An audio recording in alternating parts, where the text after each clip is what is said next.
y a un certain nombre de débats à cet égard, mais les chiffres les plus récents qui ont été publiés mettent à peu près la part du numérique aux alentours de 5% du PIB. C'est une progression qui est significative par rapport aux chiffres de 2012, puisqu'on était à l'époque aux alentours de 3,5%.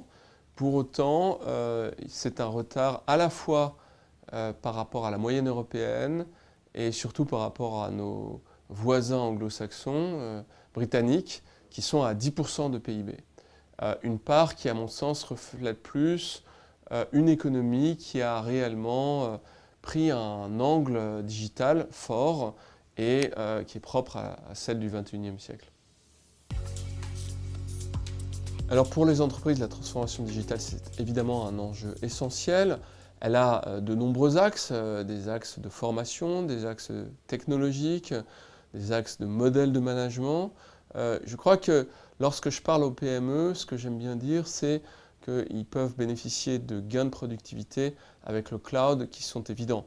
Quand vous dites à un dentiste qu'il peut avoir un agenda partagé et que ce sont ses patients eux-mêmes qui vont remplir finalement la grille horaire en fonction des caractéristiques des soins dentaires dont ils ont besoin, eh bien, il est très étonné. Et pourtant, c'est ce que se passe dans un certain nombre de pays, en particulier aux États-Unis, et on voit bien que les gains de productivité sont importants.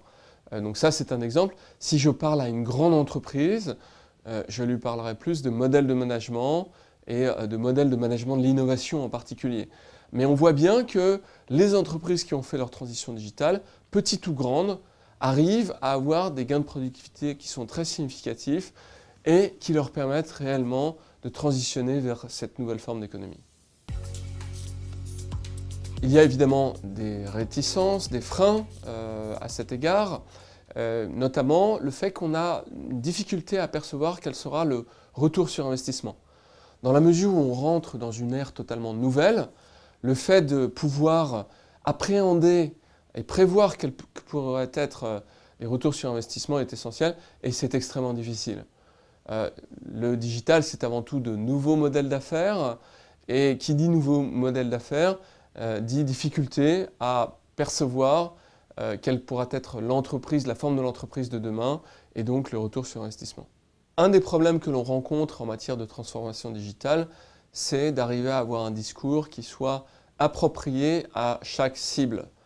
Les enjeux concernant les TPE n'ont rien à voir à ceux des très grandes entreprises.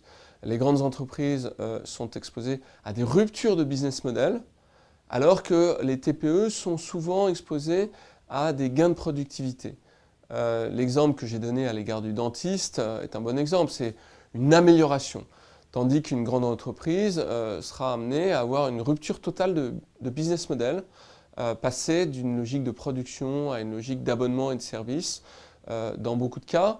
Et les enjeux de formation et de modèle de management dans les grandes entreprises sont évidemment beaucoup plus importants que dans les petites entreprises.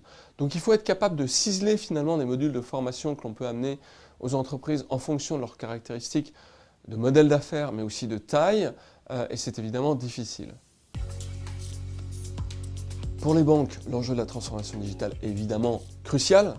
On voit bien qu'aujourd'hui, dans tous les métiers, qu'il s'agisse des métiers de back-end, c'est-à-dire les cœurs d'activité, que les métiers d'interface client, de front-end, les risques de désintermédiation sont significatifs.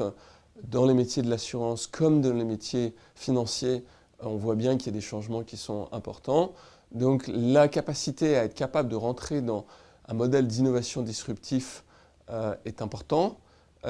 Et de fait, le fait de disposer d'outils comme le village, des incubateurs qui permettent d'accroître la proximité du crédit agricole avec le monde de l'innovation de rupture est déterminant. Ça n'est pas suffisant, mais c'est une condition importante. Il faut par ailleurs être capable de changer la culture de l'entreprise, faciliter l'émergence d'une culture du risque, d'une culture de l'acte court et d'une façon générale, d'une culture qui permet de penser les modèles d'affaires de façon totalement renouvelée.